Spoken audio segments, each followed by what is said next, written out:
Hello, everybody. You are joining me on the sofa with two very sleepy doggies.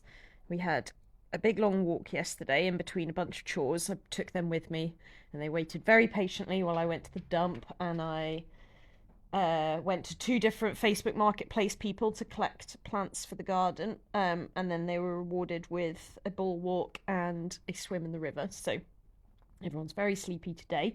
Plus, we've been in and out the garden for most of the day because I decided to move my rhubarb patch. So, done about half of that. And we've had contractors in and out the house all day. So, yeah, it has been a day with a capital A and a capital D. And so, if you hear Badger crying unnecessarily in the background, please excuse him. But I wanted to pop on this week to have a chat about my seasonal joy plans. So longer term readers of the blog might remember this was something I did um, probably for about a year and a half. And I think the last one I published on the blog was maybe last summer. No, sorry, probably last spring. Because then that would have run into the summer and then we moved house over the summer. And then I've just not really had the chance to kind of bring them back since then, just because I've been so busy with moving and living with family and then moving again and starting a new job and getting settled into a new city. And yeah, it's definitely been a lot with a capital A and a capital L. But sort of getting into a bit of a routine now between the new job. So I've been in that for about 5 months and we've been in the new house since October. So there's just an absolute ton of renovation work to do. This is sounding like a bit of a world's smallest violin. I'm very aware of the enormous privilege inherent in owning a house, and I'm very thankful for that. And I'm definitely not moaning. I'm the kind of person who enjoys the process of DIY, but equally, I think anybody who's renovated a house of any size or shape will probably appreciate the enormity of the task. And it's easy, definitely, to feel overwhelmed. So I'm trying really hard to take an attitude of sort of take each day as it comes, take each week as it comes, take each problem that we find in the house as it comes. But I think in the next few months we're about to enter a pretty intense period of renovation because we've got rewiring. So the whole house needs rewiring, which is going to be a pretty epic task where we're going to have to clear out all of our furniture, probably move back in with family for at least a couple of weeks. And then it's going to be a case of contractors pulling up floorboards, ripping holes in the wall, digging holes in the ceiling, etc. So, yeah, it's going to be a pretty mammoth job. And then, of course, it sort of leads us straight into, well, if we're lifting all the floorboards to get the rewiring done, then we should probably think about laying new flooring because all the carpets need replaced anyway. So we're planning on putting down new flooring or new carpets throughout the house regardless. And obviously it makes sense to do that immediately after rewiring rather than putting back old rubbish carpet only to have to then lift it up again or rip it out again however many months later. But we also need the kitchen and the family bathroom, and we've got a sort of downstairs toilet sink situation. They all really need replaced, and the downstairs toilet doesn't really flush properly, so that one needs done with a bit of urgency. And obviously there's no point putting down new flooring until we've got all of those renovations done. Otherwise it'll be a case of putting down new flooring only to rip it all up again to put the plumbing and electrics and all that in for the renovations. So yeah, we're sort of at the teetering on the edge of we basically need to do a little bit more planning and sort of get some quotes and whatnot, but we're teetering on the edge of getting 3 or 4 sort of fairly major renovation works done back to back. So I suspect from maybe March, April onwards for most of the summer, the house is going to be in a guddle. Which on the one hand I'm very excited about because obviously it means a significant part of our house is going to be hopefully quite smart and yes, quite smart and modern and newly done come the end of the summer, and then we can get stuck into kind of decorating and the sort of hopefully somewhat finishing touches. But the downside is it's quite intense.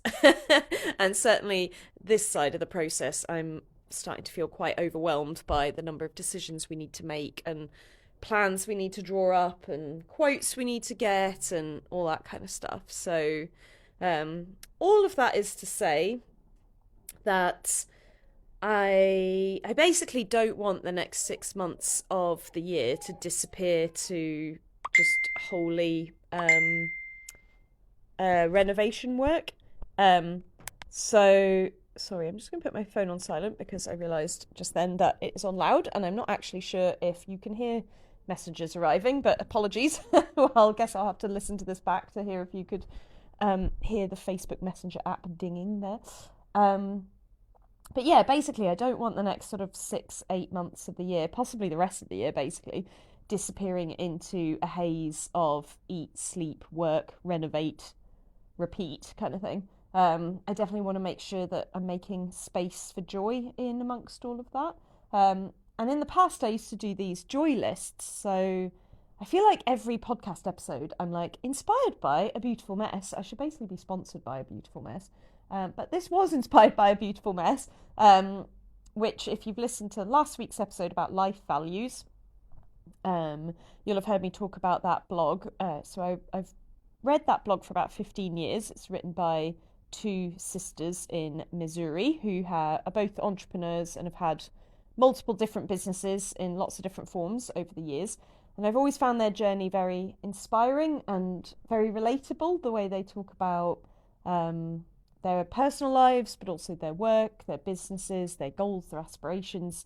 I've always just found them very inspiring. And this was something that they used to do. They used to call them seasonal bucket lists. And I'm not a fan of the phrase bucket list just because, death connotations. So I went with joy lists instead. But the idea was every season you would have a think about what things you would want to do for joy in that period of time. And obviously you can define that period of time yourself. So I did it in quarters. So roughly 12 weeks spaced roughly around the seasons. So it'd be like spring, summer, autumn, winter joy list. And then I would pick maybe 3 to 5 things that I would want to do in the next 12 weeks purely for joy.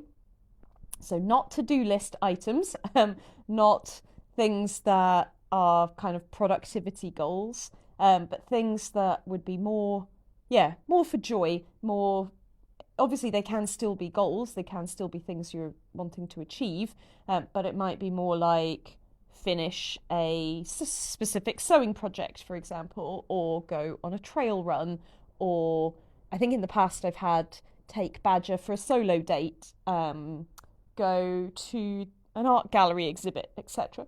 And I'll talk a little bit more about The Artist's Way, but at the moment I'm sort of vaguely working my way through The Artist's Way, the book by Julia Cameron. And one of the things she talks about quite frequently, it's literally one of the backbones of her book, is writer's dates. I was about to say artist's dates. I'm approaching this book through the lens of being a writer. Not that I would necessarily call myself a writer at this point, but I'm sort of looking at it through that lens of creativity and writing. So yeah, she talks about going on artist date, and the idea of an artist's date is it's time that you specifically set aside for yourself to nurture or inspire your creativity in some way. So it might be like going to a cafe to do some journaling, or going for a walk in nature, or going to an art gallery or whatever. And obviously there's quite a big overlap between artists' dates and the joy lists, that artist dates you're supposed to do weekly. And if I'm honest, at the moment, I'm kind of struggling a little bit with the sheer volume of tasks that Julia has you do every week. So you're supposed to write 3 pages in a journal every morning, go on a weekly artist's date, and she provides you with a whole series of prompts for your journaling that you're supposed to be sort of thinking about and journaling about throughout the week, and you're supposed to do a weekly check-in as well. So it's a lot. I mean, it would be a lot for anybody.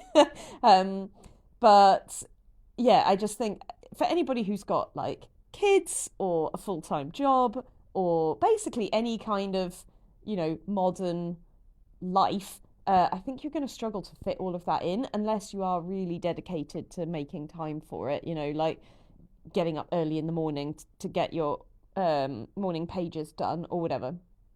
Or maybe if you work for yourself, I guess, so you've got like a bit more flexibility over your own time. I always feel a bit ridiculous kind of complaining about time because I work night shifts. So I do have sort of a fairly decent amount of time off between shifts. But often that time, part of that time is spent recuperating from being on shift or preparing to go on my next shift. So there's a decent amount of that time spent basically sleeping or feeling lethargic and logy. But, plenty of people make time for the artist's way, I'm sure. But recently I found a podcast actually on Substack that's doing a sort of more minimal version of the artist's way, so sort of inspired by the artist's way, but a sort of lighter version. So I'm quite looking forward to following that along because I think I could definitely do with some inspiration on how to use the book as a sort of creative framework, but without having to commit the amount of time that Julia wants you to commit every week to it.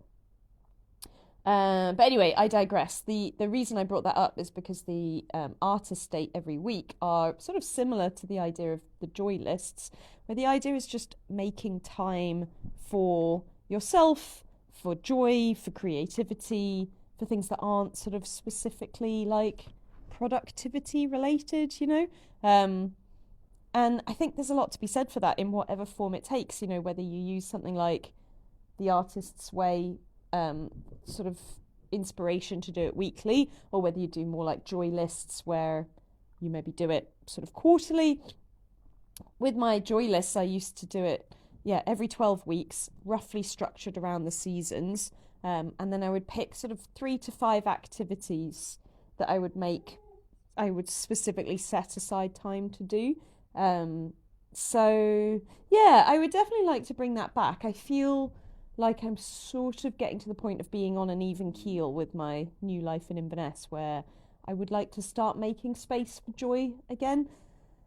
Because I think it is very easy for anybody in their day-to-day life to just let life kind of pass you by in a way. You just get so busy, working, renovating, childcare if you have kids, trying to keep up with all the sort of adult life admin that I was talking about in the last episode as well.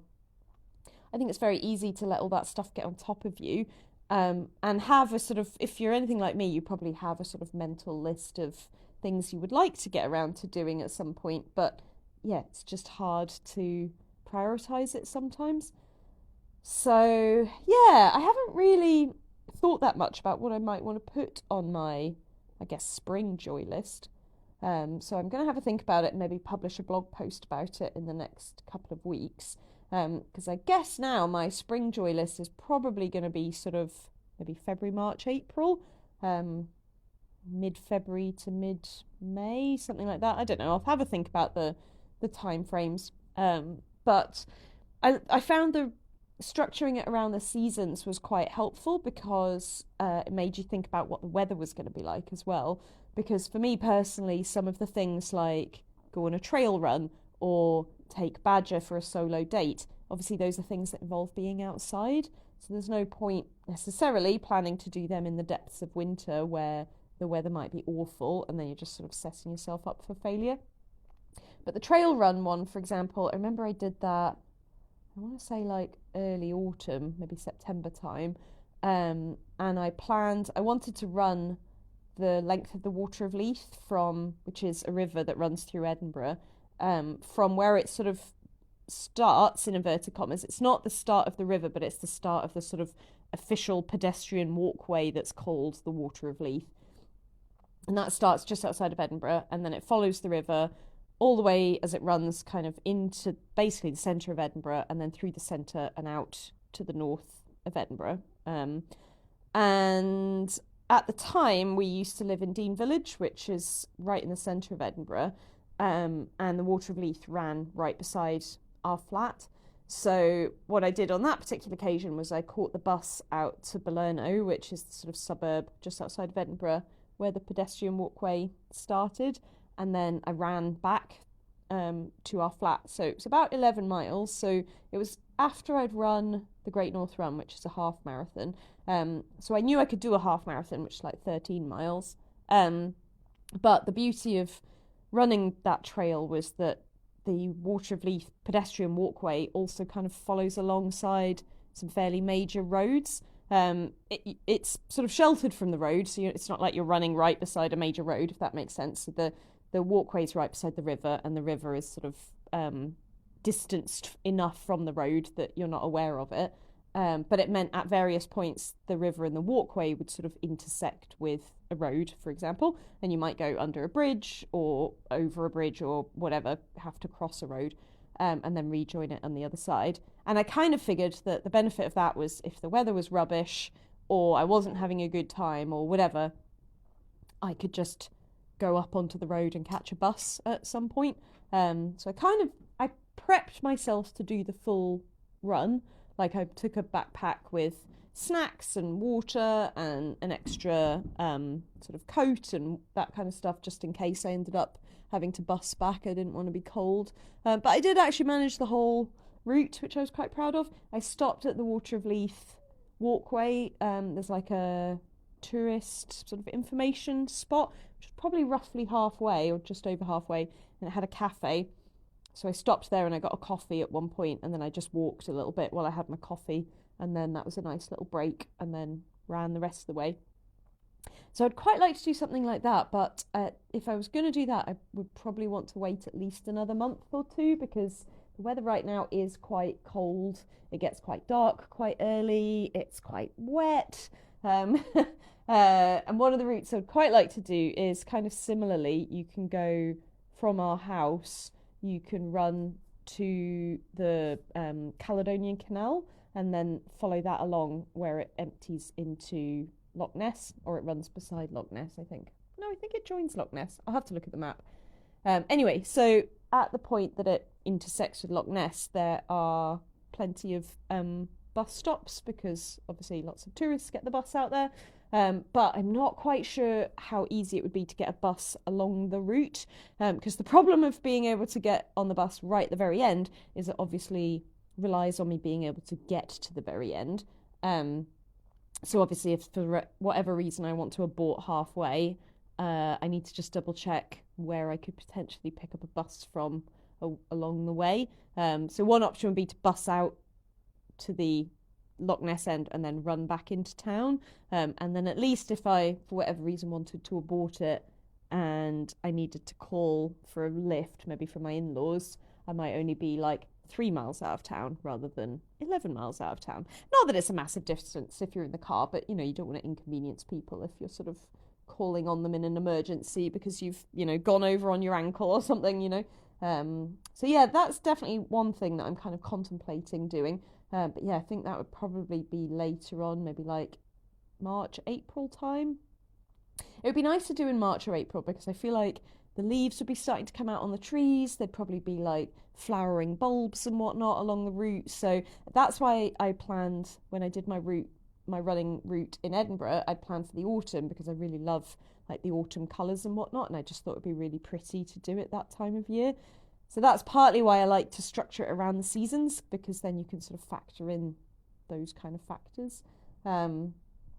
So yeah, that's definitely something I would like to bring back, and definitely something I'll be talking about on the blog in time. I will be updating you all on how I'm getting on with that. I think that's probably all I've got to say this week. So it's a sort of short and sweet episode, I guess, compared to previous weeks. But I'll leave it there just so I'm not kind of rambling on. I'm going to go cook some dinner and then collect Andrew Dice from the train station because he's been in Edinburgh. So I'll go get him. And yeah, I think that's all I've got to say for now. So thank you as ever for listening, and thank you very much to all the people who have so far contributed to my Buy Me a Coffee. I very much appreciate that. And I think I will be using the money towards plants in the garden. Because I recently bought a bunch of plants off a lady on Facebook Marketplace called Angela. She was very lovely. She grows the plants from seeds and cuttings from her own garden, and she only lives like 10 minutes from me, so I'm hoping the plants that I've bought from her will be nice, healthy ones, because they're obviously used to the climate and whatnot up here. And I basically spent the money that had been donated to me on Buy Me a Coffee, and I thought, well, that's quite a nice use of Buy Me a Coffee donations to buy some plants for my garden, and then I'll probably be blogging or podcasting about my garden in the future, so it all gets sort of gets invested back into the blog, podcast, garden, crafts, creativity cycle.